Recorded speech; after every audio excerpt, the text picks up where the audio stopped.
Baik, terima kasih Bapak Ibu semua atas waktu dan kesempatan yang diberikan. Sebelumnya saya mohon maaf karena ini mendadak sekali, karena sebenarnya saya tidak niat mendaftar, tetapi karena masih ada kesempatan hari ini dan itu sejalan dengan apa yang akan kita inginkan atau kita ingin perbaiki, ingin kita tingkatkan, maka saya menggunakan kesempatan ini untuk berbagi dengan Bapak Ibu semua. Selaras dengan kemarin yang dibahas oleh Pak Suratman dan Bapak Kepala Sekolah tentang rapat pendidikan, bahwa kita itu masih rendah dalam metode pembelajaran. Rapat pendidikan kita itu yang lemah adalah pada numerasi. Pada numerasi itu adalah kemampuan dalam menggunakan pemahamannya pada simbol-simbol matematika sehingga dapat menyelesaikan masalah yang dihadapi. Pembelajaran berdiferensiasi adalah usaha untuk menyesuaikan proses pembelajaran di kelas untuk memenuhi kebutuhan belajar individu setiap murid. Pembelajaran berdiferensiasi itu syaratnya itu nomor 2 ini, masuk akal. Jadi usaha yang kita lakukan untuk memfasilitasi anak itu menurut kita atau menurut keilmuan atau literasi kita ini masuk akal dan bisa diterapkan. Maka apa-apa hal-hal yang bisa kita lakukan untuk memfasilitasi anak sehingga anak tercukupi kebutuhan belajarnya, maka itu kita wujudkan atau kita usahakan melalui pembelajaran berdiferensiasi ini. Itu kontennya itu yang akan kita ajarkan apa, ya toh, kemudian nanti prosesnya seperti apa, kemudian produknya seperti apa. Nah, nanti kita lihat setiap anak tadi setelah kita analisis kebutuhan belajarnya, kesiapannya beda-beda. Nah, nanti prosesnya seperti apa? Nah, ini kita sesuaikan dengan minat dan profilnya. Kemudian yang ketiga, diferensiasi produk. Produk itu artinya apa? Jadi nanti hasil belajar anak itu,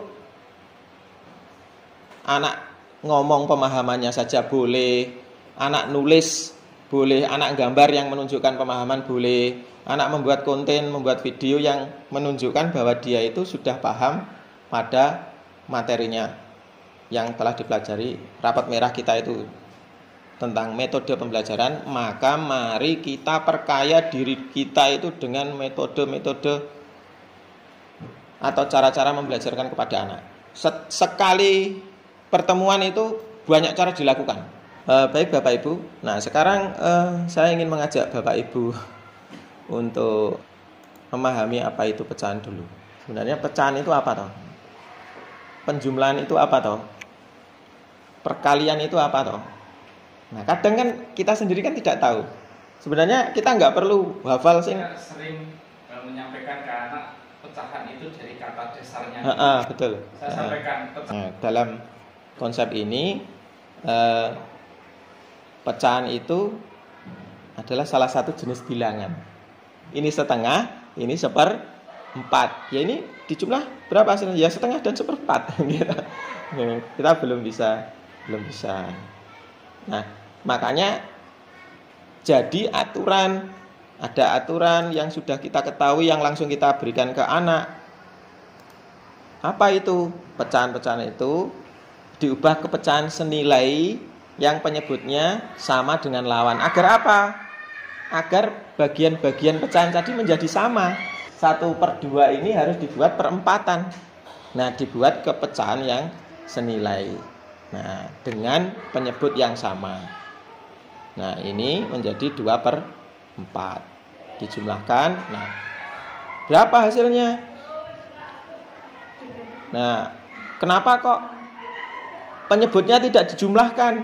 Nah, kan anak kadang-kadang bertanya seperti itu. Kenapa kok penyebutnya tidak dijumlahkan? Ya kita lihat hasilnya dari menggabungkan itu tadi, menjumlahkan itu tadi. Ada berapa bagian? Oh, ada 2 dan 1, berarti ada 3. Dari berapa bagian yang sama? Dari 4, kan tidak mungkin akan ditulis 8 ini. Karena anak sudah melihat ini, bisa nanti dipraktekkan. Nah, sekarang saya mengajak ke Bapak Ibu semua, bagaimana supaya materi itu menjadi mudah dengan kita menyajikan pembelajaran berdiferensiasi. Ya.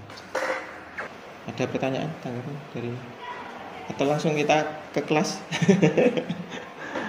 Saya Pak. Nggih, pripun? Bisa ditampilkan yang pecahan 1/2, 3/4 tadi. Ya. Terkait dengan itu, saya terima kasih sekali atas apa yang disampaikan Pak Agus. Hari ini sepertinya kasarnya itu menampak saya. Sini Ani mengkritik saya untuk ternyata memahamkan anak itu harus diawali dengan ini loh, menanamkan konsep, kemudian baru sampai kepada operasinya. Kan selama ini saya memaksa anak, seolah-olah itu memaksa anak. Ketika saya tampilkan, saya sajikan soal 1/2 tambah 1/4, kemudian saya langsung jujur. Samakan dulu menyebutnya. Ya. Samakan dulu menyebutnya. Sehingga tadi sampaikan, nah ngopo kok kudu disamakan menyebutnya, itu yang belum dikupas, yang belum saya sampaikan seperti itu. Nah, oleh karena itu ternyata ditampilkan dulu dalam bentuk yang konkret, dengan benda-benda, dengan gambar, dengan kertas, dengan manik-manik gitu. Nah itu sehingga anak tahu sakurunge menyamakan penyebut witik ning ngoko. Saya langsung dulu itu, memang langsung samakan dulu penyebutnya dengan KPK, saya paksakan itu. Bagi yang sudah bisa penjumlahan, bisa perkalian, loncat papat, loncat tiga enggak masalah. Tapi bagi anak sing anak lompat telu wis kangelan, bar songo piro, itu masalah. Itu yang saya alami waktu saya dulu di kelas 5, saya dulu di kelas 4, itu seperti itu. Nah, terima kasih sekali ternyata dengan konsep ajakan Pak Agus untuk mari kita mulai dengan hal konkret. Soal tidak perlu sulit, tapi mulai dari yang sederhana. Betul. Tapi konsep itu tertanam. Gitu. Saya terima kasih. Yang pasti, yang mungkin kekurangtahuan saya, kurang inovatif dan kreatif saya, juga kemalasan saya menyiapke alat peraga seperti itu yang membuat saya kurbane anak dipaksa kon harus diberitahu langkah-langkah sederhana. Terima kasih Pak Agus, terima kasih. Nggih, sami-sami. Terima kasih. Assalamualaikum warahmatullahi wabarakatuh. Waalaikumsalam warahmatullahi wabarakatuh. Ini nanti kita akan belajar sebentar. Oke, nek bisa sebelum sholat Jumat kita itu sudah selesai, ya. Nah, kemarin kita sudah belajar pecahan ya. Sudah belajar pecahan menggunakan kertas. Hari ini kita akan mengulangi itu lagi. Masih ingat apa itu perkalian? Ayo. Penjumlahan yang berulang. Jadi perkalian itu penjumlahan yang berulang. Jadi sebelum kita itu bisa mengalihkan pecahan, maka kita harus bisa menjumlahkan pecahan. Kita anggap ini satu gelas ya. Ini utuh ya. Ya, Pak Iji rendah. Ini kita beri garis bahwa ketinggian air sekian adalah satu gelas utuh. Lah, bagaimana supaya ini nanti bisa menjadi setengah gelas yang pas? Dibagi dua. Silakan dibagi dua. Ayo silakan. Jangan sampai pecah. Ya, tanya sedikit nggak apa-apa. Nih pakai ini kalau ini namanya apa ini? IPad. Bisa. Ya, dianu dhewe. Nah, kalau sudah berarti tingginya ini 1/2. Nah, setengah kamu garis. Nah, kalau 1/2 ini kita bagi dua lagi. Nah, kita bagi dua lagi. Akan menjadi berapa kira-kira? Sekarang ini jadi berapa nih? Nah, 1/4. Kamu tulis tingginya segitu 1/4.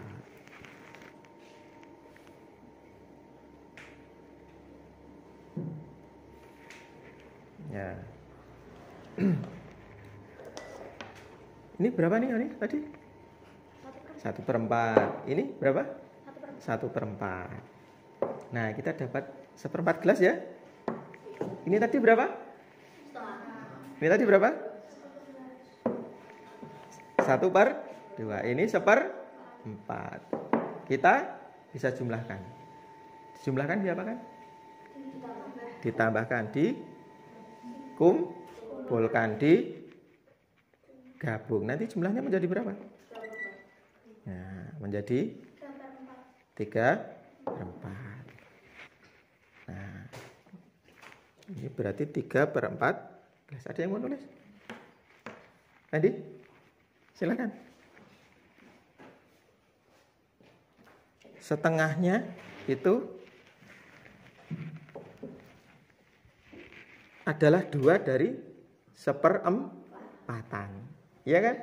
Nah, jadi semuanya harus kita notasikan dalam perempatan. Nah, misalnya kalau 1 itu berapa per 4? 1 itu 4 per 4. Nah, 4/4. Jadi 1 itu sama dengan 4/4. Kemudian 3/4 ya 3/4. Kemudian kalau 1/2 itu berapa per 4? 2/4. Nah, 1/4 ya tetap 1/4. Ya. Nah, ini 1 dengan 4/4 itu senilai. Nilainya sama ya. 3/4 ya 3/4. Kemudian 1/2 itu sama dengan 2/4. Kemudian 1/4 itu ya sama dengan 1/4.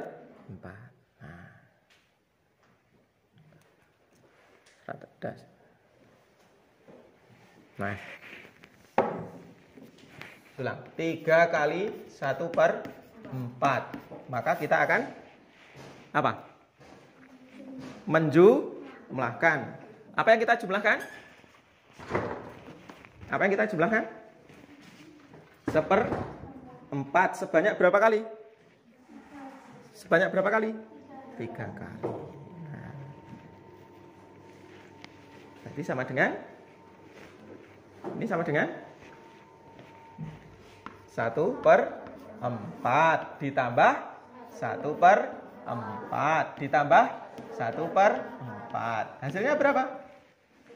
Nah, ini dijumlahkan 1 tambah 1 tambah 1 berapa? 3/4. Tidak perlu dijumlahkan. Yuk praktekkan. Yuk praktekkan 1/4. Yuk silakan. Ada yang mau? 1/4 berapa? Yuk silakan. Butuh 3. Apakah hasilnya 3/4? Wes jelas? Jelas 3/4 ya? Nah, sekarang Pak Agus ingin yang ini. Misalnya 5 kali 1/4. Berarti sama dengan berapa? 5/4. 5/4. Berarti nek perkalian dengan bilangan bulat itu, bilangan utuh itu, yang dikalikan cuma pembilangnya saja. Iya kan? Enak toh? Paham toh? Ya, karena itu seperti penjumlahan berulang tadi. Kenapa kok penyebutnya tidak perlu dijumlahkan? Kenapa kok penyebutnya tidak perlu dikalikan?